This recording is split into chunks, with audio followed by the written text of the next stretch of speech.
দুপুর 3টে।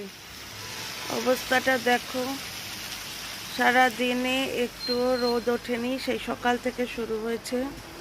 আমি কাপড় মেলে দিয়ে গেছিলাম, সমস্ত কাপড় একদম ভিজে গেছে। ভিজতে ভিজতে বাড়ি ফিরেছি। এই আমার অবস্থায় সামনের মহিলার মতো, দেখছো? এর কাছে তবু ছাতা আছে, আমার কাছে ছাতা ছিল না। কি করে জানবো বৃষ্টি নামবে? এই দেখো, 27শে ডিসেম্বরের দুপুর 3টের অবস্থা, বুঝতে পারছো তো? তার মানে কিরম জমিয়ে বৃষ্টি, শীতটা পড়বে এবার, বুঝতে পারছো কিরম জমিয়ে শীতখানা পড়বে এবার। সব ফিরছে এখন,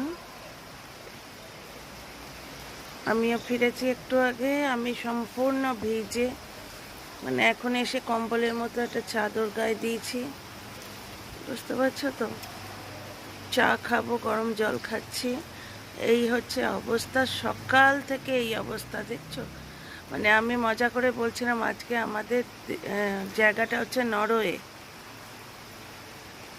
6 মাস সূর্য ওঠে না যে জায়গায়, সেই জায়গায় যেন আমরা থাকছি। জমিয়ে শীত পড়বে। চলো ভেতরে যাই, নাহলে মাথার যন্ত্রণা শুরু হয়ে যাবে। গরম গরম চা খাই। বৃষ্টি মানে যে জামা কাপড়গুলো ওই বাইরে দড়িতে মেলে দিয়ে গেছিলাম, সেগুলো আবার লন্ড্রি ব্যাগে ঢুকে পড়েছে, মেশিনে যাবে, ওয়াশিং মেশিনে। কারণ সারা দিন ভিজেছে তো, এই বাইরের উপরের যে ফ্ল্যাটগুলো, তাদের কার্নিস ধোয়া জল টলগুলো পড়েছে, সুতরাং ওগুলো আবার কাচতে হবে। অবস্থাখানা দেখো।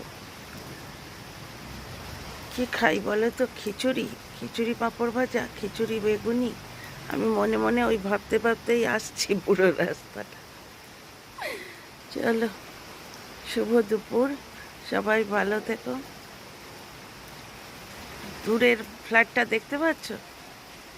আমার তো মনে হচ্ছে আমি যেন দৃষ্টিগোচর হচ্ছে না, আমার যেন দৃষ্টির আড়ালে চলে যাচ্ছে সব।